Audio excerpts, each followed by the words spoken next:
হঠাৎ করে মেয়েটারে ধইরা নিয়ে গেল, কিছু জানি না। এই দুই বাচ্চার মাকে কিভাবে গ্রেফতার করা হলো? গ্রেপ্তার তো করবেই, যাকে পাবে তাকেই গ্রেপ্তার করবে।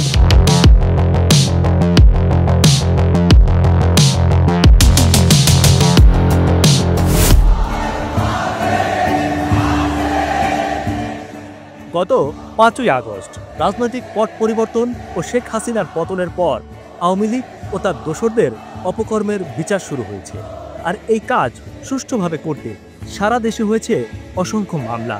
তবে কিছু সুবিধাবাদী ও সমাজের খারাপ লোক এই সুযোগে ফায়দা লুটে খাচ্ছে। তারা এখন ব্যক্তিগত, পারিবারিক এবং জায়গা সম্পত্তির শত্রুতার জেরে প্রতিপক্ষকে ফাঁসাতে দিচ্ছে মিথ্যে মামলা। এমন এমন মানুষের বিরুদ্ধে এমন মামলা হচ্ছে যে তারা নিজেরাও জানে না কি কারণে সে মামলার আসামি। আপনাদেরকে ঠিক তেমন একটি করুণ কাহিনী আজ দেখাবো। দেখুন, ছোট্ট দুটি ফুটফুটে বাচ্চা, অথচ এই দুই বাচ্চার মা বর্তমানে হত্যা চেষ্টার মামলার আসামি। কোনো রকম যাচাই বাছাই ছাড়া এই দুই বাচ্চার মাকে কিভাবে গ্রেফতার করা হলো? গত ৫ই আগস্ট এই দুই বাচ্চার মা নাকি সেই মিরপুর ১ নম্বর ২য় ব্রিজের কাছে গিয়ে একজন রিকশাওয়ালাকে এলোপাথারি মারধর করে, ইট পাটকেল নিক্ষেপ করে এবং তাকে হত্যার চেষ্টা করে। চলুন বিস্তারিত এই নানির কাছ থেকে শুনি। মামলা দিছে এই হত্যা মামলার চেষ্টা, এবং তারা কয়েকবারই আমাদেরকে আক্রমণ করছে। তো হঠাৎ করে মেয়েটারে ধইরা নিয়ে গেল, কিছু জানি না। ওদের মা তো একজন সাধারণ মানুষ এবং গৃহিণী, তা সে হত্যা চেষ্টার মামলার আসামি কিভাবে হলো? এটা তারা শত্রুতামূলক দিছে, আমার দেওররা শত্রুতামূলক দিছে। সম্পদের শত্রু, সম্পদে থাকতে দিব না। তারা এত বছর খাইছে, ৩৫ বছর, তারা দিবে না। মূলত একটি ফ্ল্যাট ও এর ভাগাভাগি নিয়ে দ্বন্দ্ব। এই দুটি শিশুর মা নিশাত জাহানের সাথে তার চাচারা এলাকার প্রভাবশালী ও সাবেক স্বরাষ্ট্রমন্ত্রী আসাদুজ্জামান কামালের কাছের লোক। এদের সাথে ইতিপূর্বে কয়েকটি সম্পত্তি নিয়ে মামলা বর্তমানে চলমান রয়েছে। নিশাত জাহানের মা মনে করেন এই মামলাটি অন্য লোক এবং ভুয়া বাদী দিয়ে করানো হয়েছে তাদের বিরুদ্ধে, তাদেরকে হেনস্থা করানোর উদ্দেশ্যে। দর্শক, এই মামলার আরো বিস্তারিত জানতে আমরা যাই পুরান ঢাকার চিফ মেট্রোপলিটন ম্যাজিস্ট্রেট কোর্টে।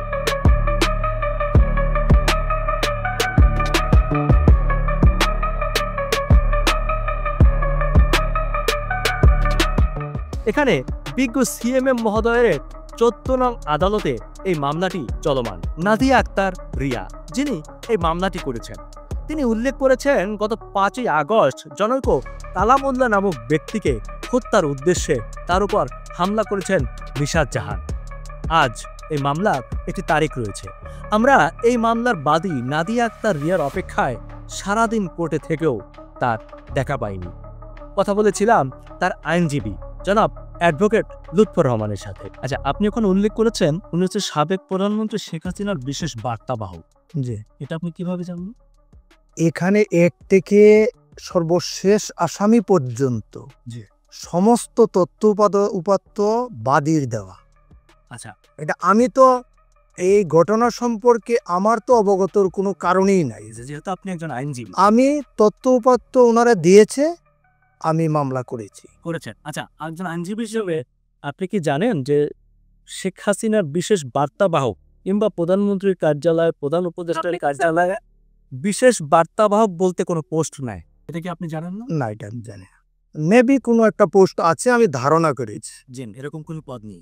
থাকতে পারে, এখানে কোনো কারণে দু একটা ভুল ত্রুটি থাকতেই পারে। এখানে দেখতে হবে পার্সেন্টেজটা। পরিপূর্ণ যাচাই বাছাই করার পরে, আমরা মামলা লেখার পরে আমরা যখন কোর্টে সাবমিশন রাখি, দেন আমাদের সাবমিশনের প্রেক্ষিতে কোর্ট বাদীকে ২০০ ধারা জবানবন্দি নেয়। বাদীকে কোর্ট পরীক্ষা করে, কোর্ট যদি মনে করে যে না এটা সঠিক এবং এটা তদন্ত হওয়া দরকার, বিচার হওয়া দরকার, দেন কোর্ট অর্ডার সাবমিট।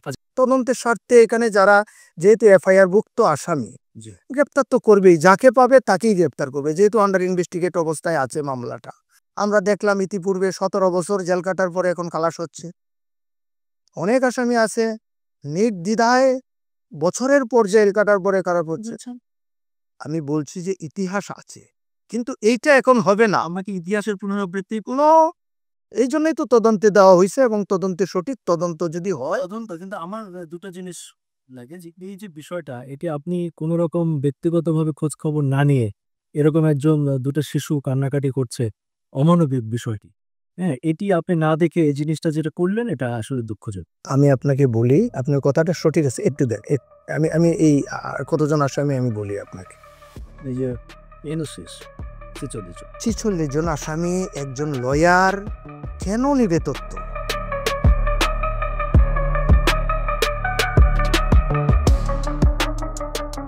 মামলায় যা আমি এটা সিআর মামলা ছিল, মূলত প্রথম হচ্ছে সিআর মামলা, একটা সিআর মামলা থেকে এটা পরবর্তীতে জিআর মামলা হয়েছে আর কি।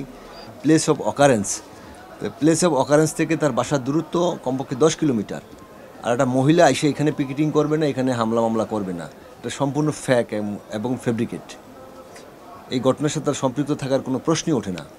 তার বাসা হইল সেই তেজগাঁতে 7 রাস্তার মোড়ে, সেখান থেকে সে মিরপুর 2 নম্বরের সাথে সেই ঘটনা ঘটাইতে পারে না। বাদী মানে আসামিকে চিনে না, তারা পূর্ব কোনো চেনা জানা সম্পর্ক নেই তাদের। টোটাল সত্যতামূলকভাবে এই মামলাটা করা হয়েছে। পারিবারিক একটা মামলা আছে এবং কাউন্টার অনেকগুলো মামলা হয়েছে। আর তার 2টা বাচ্চা আছে, মাসুম বাচ্চা, একটা 4 বছর বয়স, একটা 2 বছর বয়স। এই বাচ্চাগুলোর কে দায়িত্ব নেবে? এই বাচ্চাগুলো যে বাবা মা ছাড়া আছে, এটা কার দায়িত্ব? কারণ তারে পুরা ফলস একটা মামলা আটক রাখা হয়েছে।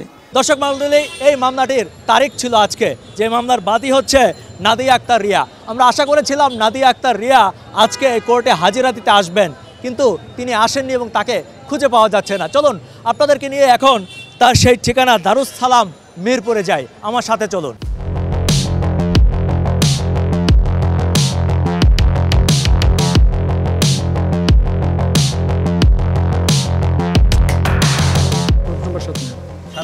না না, এটা ব্লকটা C, block A B C এরকম ব্লক যদি হতো তাহলে বুঝতে পারতাম, আপনি লোকেশনটা দেখাই দিতে পারতাম কোন দিকে।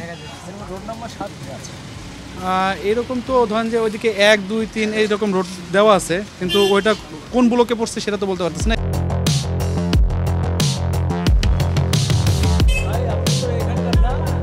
আচ্ছা, এখানে ওই যে লালকুটি 3য় কলোনি কি এটা? আচ্ছা, 7 নাম্বার রোড কোনটা? এটা তো বলতে পারলাম না কি না, মানে এখানে কোনো 7 নাম্বার রোড নাই? লালকুটি তো এটাই। জি ভাই, এরা লালকুটি। লালকুটি, আপনি তো এখানে দীর্ঘদিন ধরে জি, থাকেন। আমি এখানে লোকাল। হ্যাঁ, এখানে লোকাল আমি। এখানকার লোক আপনি? আচ্ছা, তাইলে আপনাকে জিজ্ঞেস করি যে এখানে এই 7 নাম্বার রোড কোনটা? এই যে 3য় কলোনির? তৃতীয় কলোনি ওই যে আমাদের এখানে। এটা 3য় কলোনি? জি, এটা এর পরে তৃতীয় কলোনি। 3য় 7 নাম্বার আছে, 6 নাম্বার আছে, 2 নাম্বার আছে। চলেন একটু আমরা যাই 7 নাম্বার। হ্যাঁ,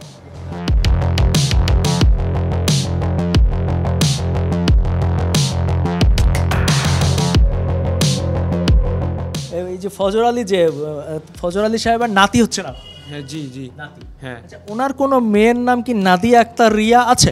না না, আমার ফুবুর নাম কোনো নাদিয়া আক্তার নিয়ে নেই, এই রিয়া নেই। না। আচ্ছা আচ্ছা। এবং ওনার কোনো মেয়ে তো এখানে থাকেও না সম্ভবত? না না, সবাই থাকে আশুলিয়া। আচ্ছা, এই নামে আপনি কাউকে চেনেন? না না, কাউকে চিনি না। আচ্ছা, আপনার শ্বশুরের নাম কি? হাজি মোহাম্মদ ফজর আলী। আচ্ছা, ফজর আলী, ঠিক আছে। আর আপনার শাশুড়ির নাম কি? মনারা বেগম। কিন্তু এটা তো মিললো না, এখানে আছে জিয়াসমিন আক্তার। আপনার শ্বশুরের ওয়াইফ তো একটাই নাকি? জি। আচ্ছা, একজনই। আচ্ছা, ওনার মেয়ের নাম দেখা যাচ্ছে নাদিয়া আক্তার রিয়া। এই নামে কি ওনার কোনো মেয়ে আছে আপনার জানা মতে? না না, আমার 2টাই ননাস, ওনার 2টা সাভারে থাকে। এই নাম না, একজন নাম লাখি আক্তার, একজন নাম ফাতেমা আক্তার। এই নামে কাউকে আপনারা চিনেন? না না। দর্শক মণ্ডলী, সকাল গড়িয়ে সন্ধ্যা হতে চললো। শুধু আজকের দিন না, গত 10 দিন ধরে আমরা ঢাকা শহরের আনাচে কানাচে মিরপুরে লালকুটিতে এই একটি মামলার বাদীকে খুঁজে বেরিয়েছি। আমরা খুঁজে বেরিয়েছি ভিকটিমকে।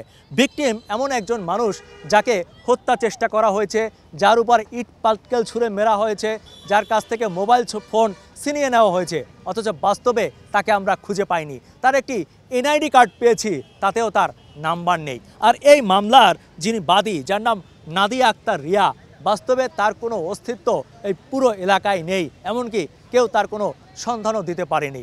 কথা হচ্ছে, মামলার বাদীকে এবং ভিকটিমকে যদি এভাবে খুঁজে না পাওয়া যায়, তাহলে এই মামলাটি কিভাবে চলে, কিভাবে এই মামলার কারণেই একজন অবুঝ শিশুর মা জেল খাটে? দর্শক মণ্ডলী, এই প্রশ্নটি আপনাদের কাছে রাখলাম। বিবেকের জায়গা থেকে চিন্তা করুন। আর আইন প্রয়োগকারী কিংবা আইন সেক্টরে যারা কর্মরত আছেন, তারা তাদের ব্যক্তিগত এবং প্রফেশনাল জায়গা থেকে চিন্তা করে দেখুন এই বিষয়টি কতটুকু যৌক্তিক। দর্শক মণ্ডলী, আপনার চোখ কান খোলা রাখুন। আপনার চোখে এমন কোনো অসঙ্গতি পড়লে সাথে সাথে স্ক্রিনে দেখা নাম্বারে আমাকে জানান, আমি ছুটে যাব আপনার কাছে। আলী আসগর ইমন, এটিএন বাংলা, ঢাকা।